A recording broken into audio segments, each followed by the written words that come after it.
पहले नीट में गड़बड़ी, फिर नेशनल कॉमन एंट्रेंस टेस्ट की परीक्षा रद्द, उसके बाद यूजीसी नेट का पर्चा लीक और उसके बाद सीएसआईआर यूजीसी नेट की परीक्षा टल गई।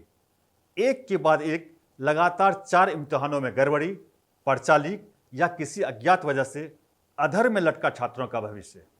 नतीजा 9 दिनों में 3 बड़ी परीक्षाएं या तो रद्द हुई या होने से पहले ही टाल दी गईं।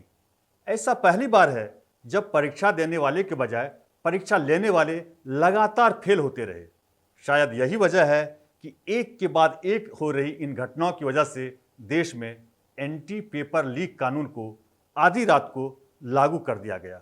नमस्कार, मैं हूं रविशंकर प्रसाद और आप देख रहे हैं कर्तव्य पथ। बीते कुछ दिनों में सड़कों पर छात्रों के उबाल और इस पर जारी सियासत की कई तस्वीरें आपने देखी होंगी। ऐसा पहली बार नहीं है जब पर्चा लीक हुआ हो।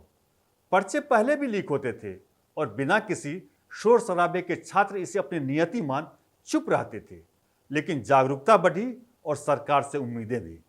ऐसा हुआ तो इन घटनाओं पर तीखी प्रतिक्रियाएं और विरोध प्रदर्शन भी देखने को मिलने लगे। कई राज्यों में इस तरह की बढ़ती घटनाओं से सीख लेते हुए सरकार ने इस पर लगाम लगाने का फैसला किया तो देश में एंटी पेपर लीक कानून लागू हो गया।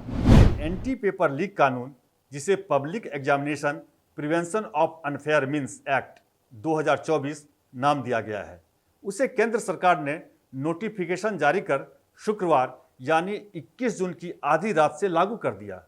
यह कानून भर्ती परीक्षाओं में नकल और अन्य गड़बड़ियां रोकने के लिए लाया गया है। एंटी पेपर लीक कानून के तहत पेपर लीक करने या आंसर शीट के साथ छेड़छाड़ करने पर कम से कम 3 साल जेल की सजा होगी। इसे 10 लाख रुपये तक के जुर्माने के साथ 5 साल तक बढ़ाया जा सकता है।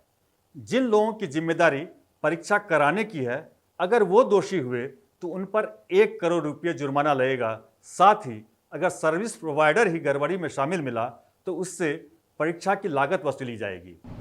जानकारों का कहना है कि इस कानून के आने से परीक्षाओं में होने वाली धांधली पर रोक लगाने में मदद मिलेगी।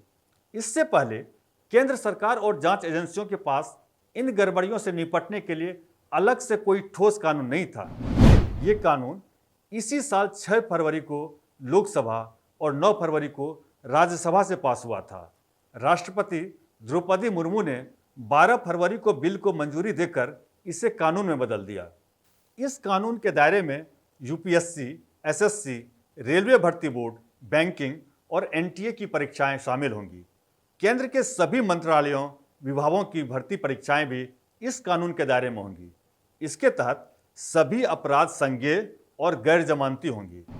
ये कानून संगठित गिरोह, माफिया और परीक्षाओं में धांधली से जुड़े सरकारी अधिकारियों से निपटने के लिए लाया गया है। अगर इन गड़बड़ियों में एग्जाम सेंटर शामिल पाया गया तो ऐसे सेंटर को 4 साल के लिए सस्पेंड किया जाएगा। यही नहीं, ऐसे सेंटर की संपत्ति कुर्क और जब्त करने के साथ उससे परीक्षा की फीस भी वसूली जाएगी। इस कानून में डीएसपी या एसीपी के पद और उससे ऊपर के अधिकारी को जांच का अधिकार दिया गया है, जबकि केंद्र सरकार के पास ये अधिकार होगा कि वो किसी भी मामले की जांच केंद्रीय जांच एजेंसी को सौंप सके। क्या केंद्र सरकार का ये कानून धांधली रोक पाने में कामयाब हो पाएगा? आप अपनी राय हमें कमेंट बॉक्स में ज़रूर दें और वीडियो पसंद आया हो तो इसे लाइक करें और चैनल को सब्सक्राइब कर हमारा हौसला बढ़ाएं।